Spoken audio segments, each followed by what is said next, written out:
We are in market conditions right now where almost everything is expensive or valuable. And I'm specifically referring to like the TCG space in this video because obviously that's what this channel is primarily about. But with that said, it's like up well up until a few months ago, the only thing that was really like valuable in terms of like TCG collecting was Pokemon. Pokemon is king. Pokemon will remain king, and that's kind of the hill I'm going to stand on throughout the duration of this conversation. That said, though, there are some asymmetric opportunities available in other TCG spaces right now, including One Piece, Dragon Ball Super, heck, even Yu-Gi-Oh. And I just think that it is gonna be kind of like the forbidden fruit for some folks. Like there are some people who probably did very well in 2025 on Pokemon, and now they have more cash than they're used to. And so they might be tempted to start deploying that cash at something more speculative because that's kind of the nature of things. Like with uh, with abundance comes a greater risk appetite because you are kind of living in the space of what's comfortable and you've kind of been resting on your laurels. You have this sense of security. And so you start taking bigger swings where it was like, you know, base hits that got you here in the first place.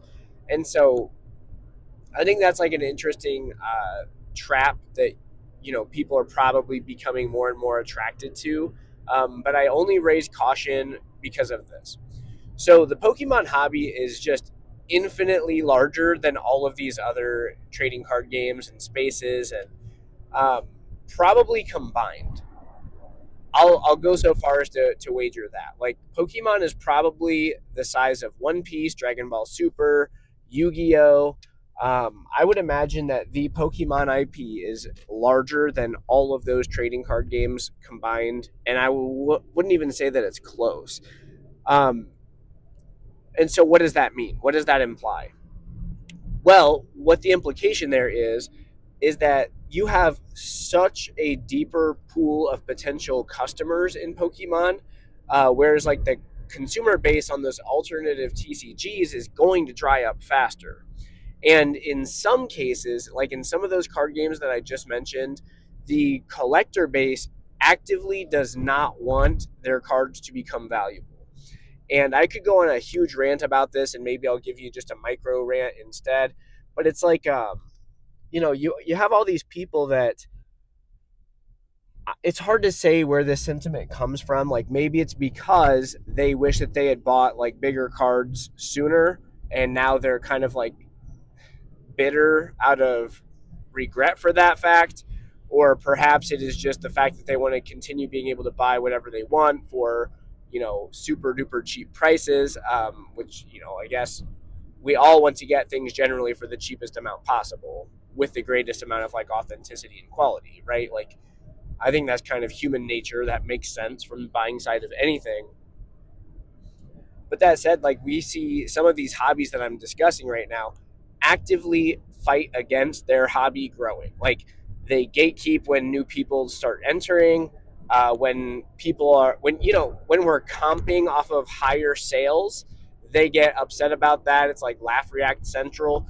And I'm not saying that there's no like laugh. If you go to like a Pokemon Facebook group or something like that, like a buy sell trade group, you're gonna see laugh reacts on posts. But it's like unless it's something completely egregious of a listing, it is just like kind of the minority instance. Like somebody has so much spare time that they're sitting there laugh reacting on Facebook all day. But in these like smaller hobbies, it is kind of the standard behavior.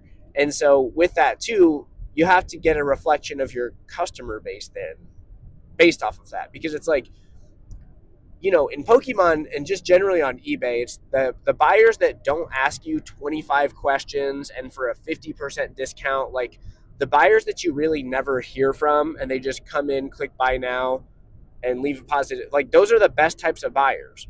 If you have somebody tire kicking, asking you for 30 different photos of like a $5 card, even if you're desperate and you like go through all of that, you jump through those hoops for that buyer, they are, from my experience, and I guess this is purely anecdote, But from my experience, those buyers are so much more likely to be an issue for you later down the line. Whether that be like, oh, well, this card has a minute speck of dust ingrained in between the crevices, and this wasn't in your photo. Like, stuff like that is going to be amplified from buyers like that. And so then when you extrapolate what I previously mentioned about how, these people in these alternative TCG spaces are already kind of like hot and bothered because their cards that they want are more expensive, and they somehow feel some level of like ownership over items that belong to you because it's the hobby that they also interact with. It just gets weird fast. And so that's another reason that I would caution you. But with that said too, it's like, some of there's huge cards in every hobby is what I'll say. And so times like now are exactly the time to like be offloading those types of cards. But I don't know that personally, I'm not like buying a bunch of like weird, Dragon Ball Super cards that I didn't previously have interest in owning or anything like that. It's like all of these like random Yu-Gi-Oh cards or Dragon Ball cards that I have had in my possession, where there's like Dragon Ball Z Score, which is the vintage stuff, or Super, which is the more modern stuff. It's like anything that's not a gift is kind of just getting offloaded right now because there there's not likely to be a better time than right now to get rid of this stuff in the foreseeable future. And I also bring up like the 2020 timeframe when TCGs just saw, an increase in floor value for a while, like the floor increased for a bit. There's like a boom that spread across everything that was a cardboard rectangle. The alternative TCGs, like the ones we're discussing right now, they were the first to fall off and they fell off the hardest. And so if you had a Pokemon card and it dropped, 60, 70% in price, if you adjusted price, it would sell. But some of these other card games like Dragon Ball Z Score, even if you adjusted price, if it's the wrong item, it's just gonna sit there for years. And that's a heavy price to pay.